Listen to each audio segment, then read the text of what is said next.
Our last reader, Robert Wrigley. So Robert sent me a very quick piece to read, but then I went ahead and looked up some information on him so I could read a little bit more about all of his accomplishments. So Bob is retiring soon. So let me just speak a little bit about Robert Wrigley.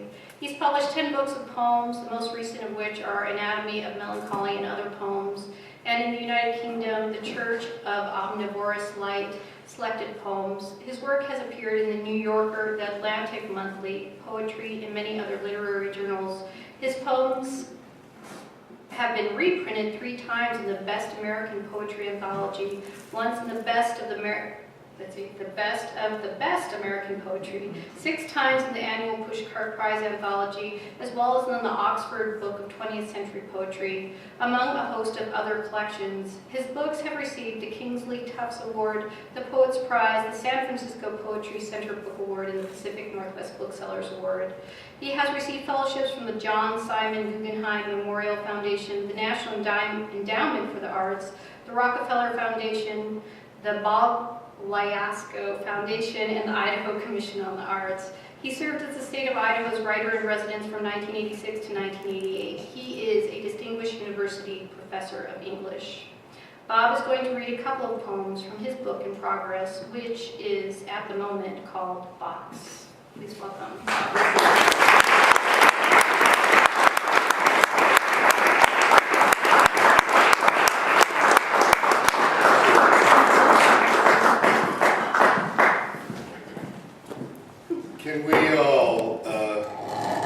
Can we all give Jennifer a big hand?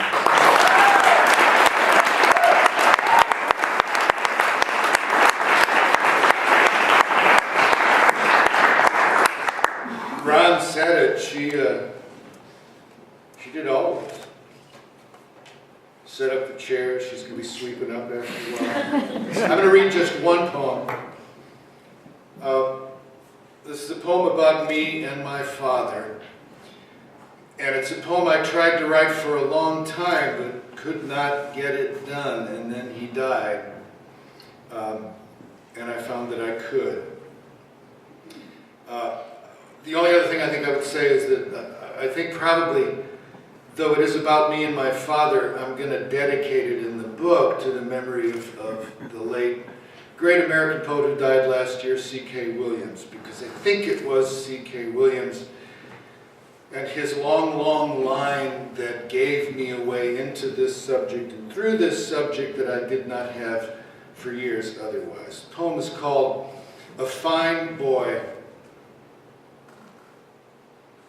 Above all, this one memory, otherwise insignificant, the front seat, the passenger seat of a new 1957 Volkswagen Beetle, my feet almost touching the floor, the radio on, big band tunes from St. Louis. And my father, having shifted to third, extends his hand farther right and places it on my knee, which he pats 3 times.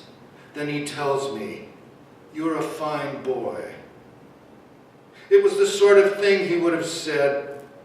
I don't remember ever hearing it before or after that day, but I recall the rush of ecstasy that came with it, and I remember how he smiled saying it so that it was something I could believe, although I had no idea, not one, what it might mean. We did not know one another very well in those days. He had 2 jobs. He was always working, even on Sundays, which this must have been, doing all the things around the house he otherwise had no time to do. Except on this particular Sunday, we were going somewhere together. I can't remember where or why, but now I was a fine boy, and I believed I was.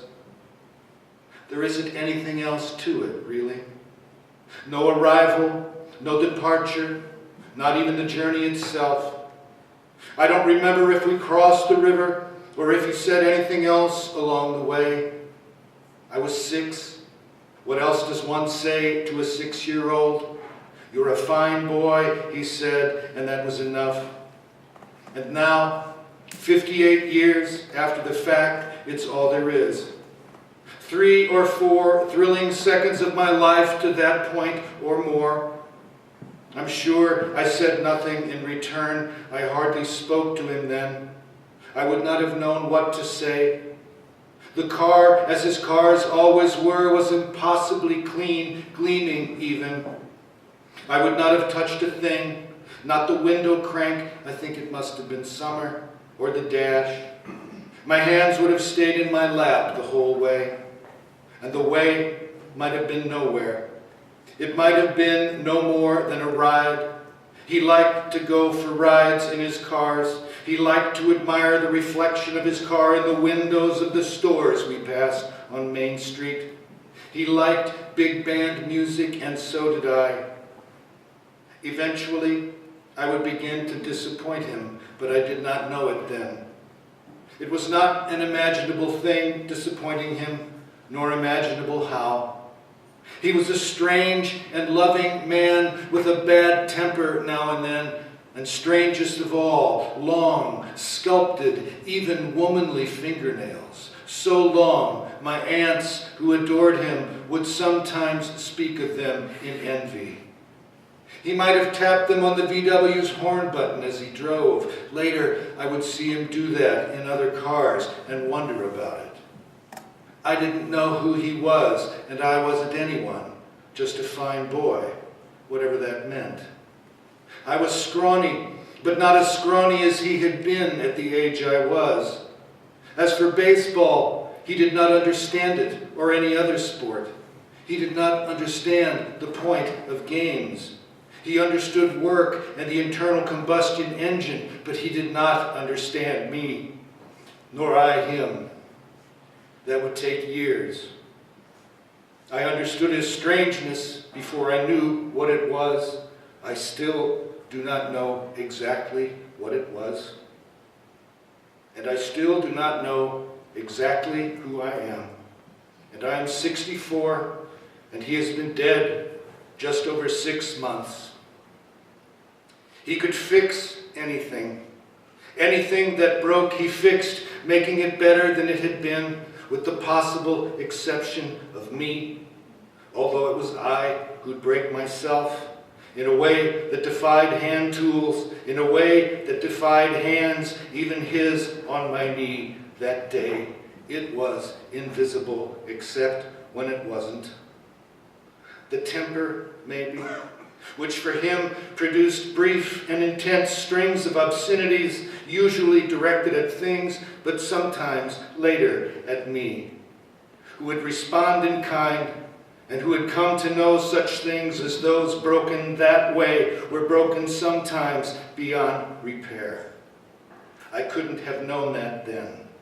I didn't know it for a long time, for years. But on that day, just that once that I recall, I was a fine boy. There was big band music on the radio. Probably there was sunshine. I was sitting up front where I hardly ever sat. I could almost see out the windshield. He tapped his long fingernails on the horn button, or he didn't.